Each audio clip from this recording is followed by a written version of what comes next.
After years of complaints from residents, the city now wants to add significant penalties to the developers of illegal monster homes. KITV4's Robert Buon joins us now live from the newsroom. And Robert, those efforts took a step forward this afternoon. Yes, Mika, Honolulu City Council made more progress in evaluating Bill 44, a measure that would penalize the developers of monster homes. At the heart of the matter are the permits issued and your classic bait and switch situation. In these instances, statistics and plans are given to the city for approval, but that information will end up being far different than the blueprints brought to site when crews break ground. It's home builds like this in Kaimuki, above Cocoa Head Avenue at 3615 Sierra Drive.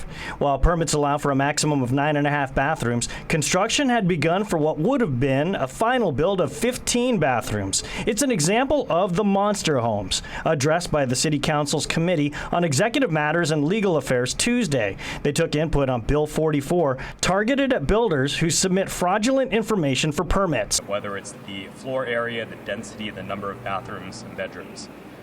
We've seen all around the island, and particularly over the last few months, several of these monster home developers who have provided false or misleading information to DPP in an attempt to get their permits.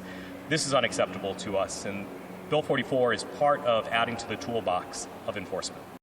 Dos Santos Tam says that an effective approach to enforcement will need to involve more than just those in permits and planning. We're hoping to work with our state partners even more closely for contractor licensing violations, labor violations, things like that.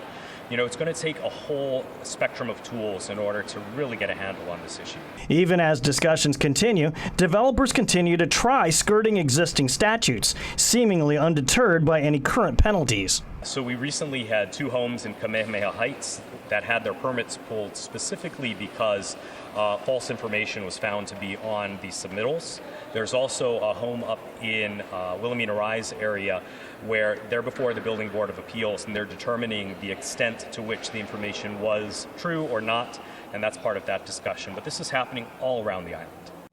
So Bill 44 passes as it's written. Violators would be subjected to up to $2,000 in fines, 80 hours in community service, and up to a year of imprisonment.